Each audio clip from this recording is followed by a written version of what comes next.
ta wuce ke har abada.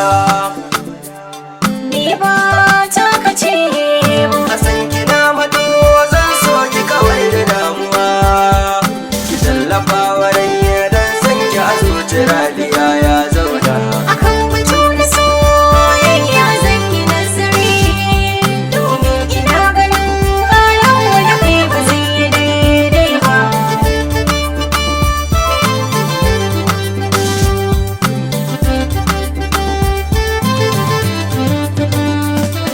Abinda zan faɗa san ki ya ratsa zuciyata.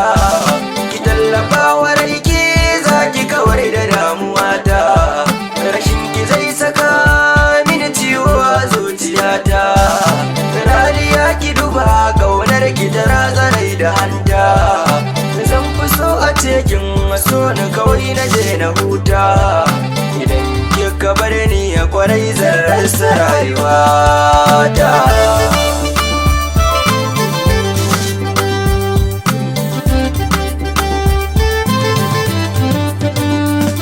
Kunya kake ta ina ban san mene kake bida ba, idan batun ka so ne nisan ba za na yau da kai ba. A tsari na ƙauna san baka dace da ni ba, dan rayuwar mu na auna ban su zamo iri guda ba. Kyawun faɗa a yi shi da mai hannu ba kwantaro ba, amma zan yi nazari da soyayyar ka kan fahimta. A san kina mato zan so ki kawai da damuwa.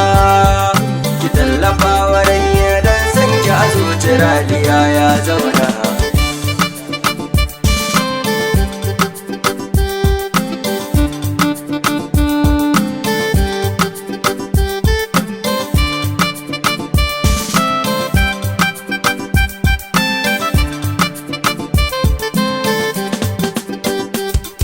Akan batu na soyayya zan yi nazari, domin ina ganin halin wani kai ba zai yi daidai ba. Yanzu duka abin da kika fita ni ba siyo kama da ni ba.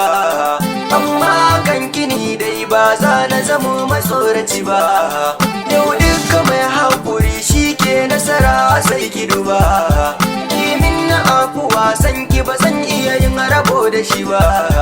Fatan da ni nake mi yi zaman aure gida ki duba. Ki zama uwa ga 'ya'yana jigo ta wa Raliya.